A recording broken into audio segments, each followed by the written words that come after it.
Cordial saludo, doctora. Me presento. Mi nombre es Oscar Andrés Urrutia, estudiante del posgrado de Ciencia de Datos y Analítica. Voy a realizar la presentación del informe de la tarea 3, Aprendizaje Estadístico No Supervisados, del curso Métodos Estadísticos en la Ciencia de Datos y Analítica. El objetivo general de este trabajo es aplicar técnicas de aprendizaje no supervisado como análisis de componentes principales, PCA y agrupamiento de K-means para analizar el conjunto de datos con relación a los viajes y extraer información relevante que permita optimizar las tarifas de los viajes. Los objetivos específicos están conformados por tres. El primero, realizar un análisis exploratorio de los datos para identificar las variables claves y entender las características del conjunto de datos.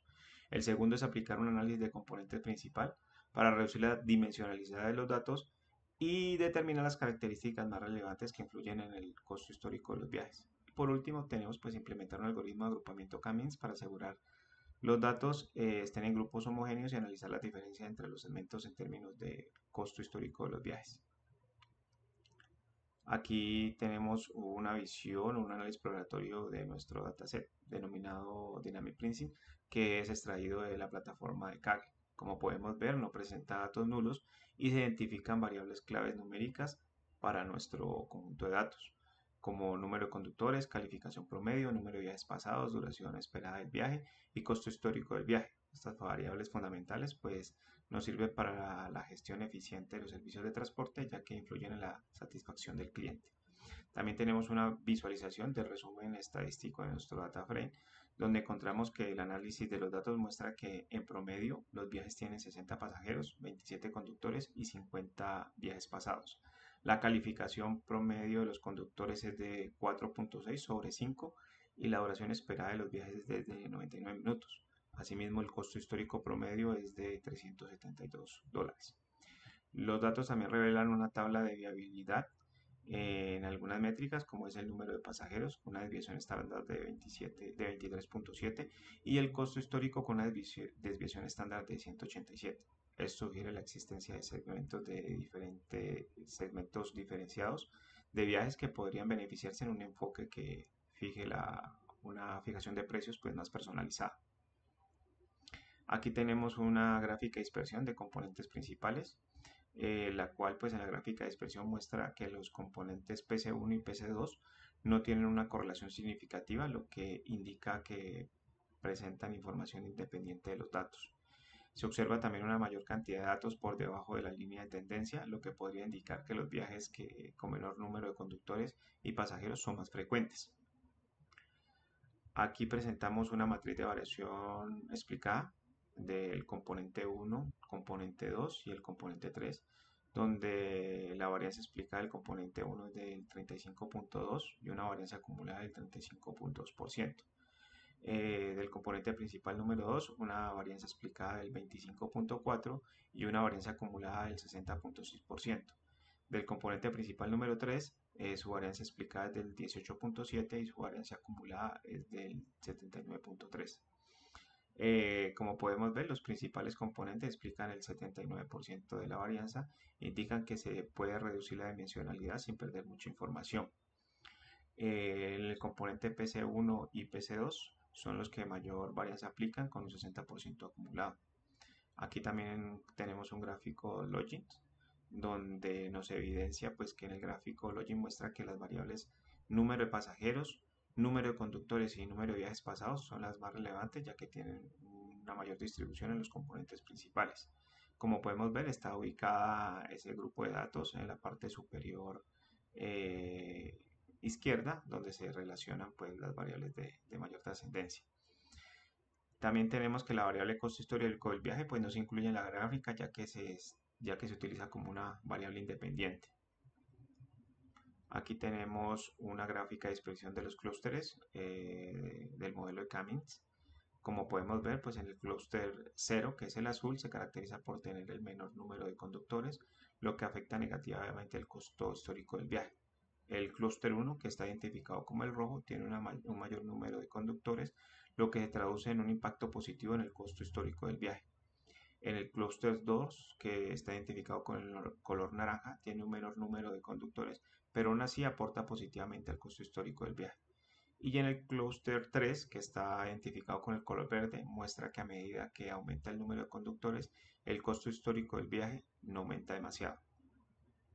Aquí tenemos una distribución de clúster utilizando la metodología Cummings. Está el clúster 0 con una varianza explicada de 254 y una varianza acumulada de 25.4%.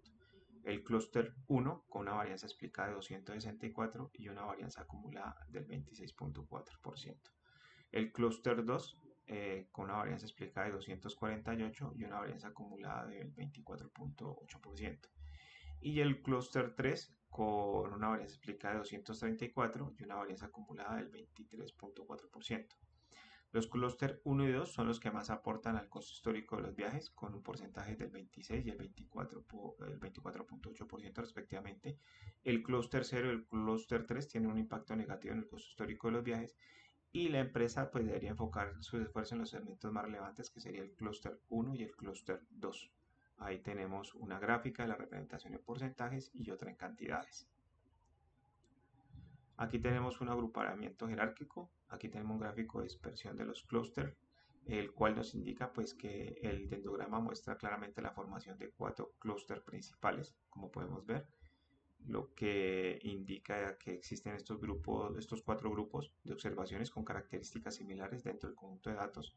Asimismo, la altura de las ramas del dendrograma pues revela que el clúster 3 es más distante de los demás, lo que sugiere que este grupo tiene características muy diferentes en comparación a los otros 3 clústeres.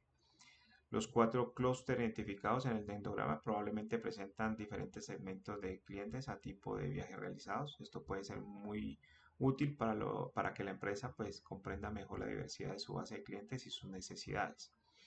El hecho que exista un clúster 3 claramente diferenciado de los demás sugiere que la empresa pues podría tener la oportunidad de ofrecer productos o servicios más personalizados a segmentos específicos, lo que permitiría diferencias contra la competencia. Aquí tenemos en el agrupamiento jerárquico pues una tabla que presenta métricas claves de los clústeres. Vamos a ver un segmento pues de heterogeneidad en los clústeres, en lo cual pues los datos muestran diferencias significativas entre los 4 clústeres identificados en métricas claves como número de usuarios, calificaciones y costos de viaje. También esto pues indica que los clústeres representan grupos de usuarios con características y comportamientos muy distintos. En la parte de potencial de segmentación del cliente, pues encontramos que las marcadas diferencias entre los clústeres sugieren que la empresa podría beneficiarse de una segmentación de clientes más detallada. Y también pues una mejor comprensión de las necesidades y comportamientos de estos segmentos permitiría a la empresa desarrollar estrategias y ofertas más personalizadas. Aquí tenemos pues una serie de conclusiones de acuerdo al trabajo, la actividad que realizamos. Identificamos los elementos claves, el análisis de los clústeres tanto de Cummings como de agrupación, que brinda oportunidad de desarrollar estrategias de fijación de precios al servicio más personalizadas para cada uno de estos grupos. También tenemos la optimización del costo histórico, pues los resultados muestran que los clústeres 3 y 4 son los que más aportan al costo histórico de los viajes, a diferencia de los clústeres 1 y 2 que tienen impacto negativo. Esto sugiere pues, que la empresa debería enfocarse en los segmentos más rentables, que serían el 3 y 4, para optimizar sus ingresos. También tenemos pues una importancia de las variables claves, que el análisis de los componentes principales revela que las variables más relevantes pues para explicar la variabilidad de los datos son el número de pasajeros, el número de conductores, el número de viajes pasados y la duración esperada del viaje. Estas características deberían ser prioritarias al momento de diseñar estrategias y tomar decisiones operativas. Y por último, pues tenemos el resultado del estudio. Este estudio realizado pues ha permitido obtener valiosos conocimientos sobre los diferentes segmentos de viaje, sus características y su impacto en el costo histórico. Esto pues brinda a la empresa una base sólida para desarrollar estrategias más efectivas y orientadas a los clientes pues, más rentables. Por último, tenemos las recomendaciones, que son 3. La primera es seguimiento continuo. Se recomienda realizar un seguimiento continuo a los clústeres y ajustar las tarifas, el comportamiento del mercado. Esto permitirá pues, a la empresa adaptarse a las fluctuaciones de la demanda y maximizar los ingresos.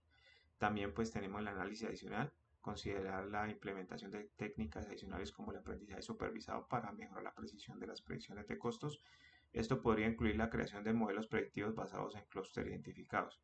Y por último, pues tenemos la segmentación del cliente, que esto pues Al utilizar los resultados de agrupamiento para desarrollar estrategias de marketing dirigidas a cada segmento de cliente identificado, esto permitiría pues personalizar la oferta y mejorar la satisfacción del cliente. Esto sería todo, pues tutora, la presentación del informe. Muchísimas gracias.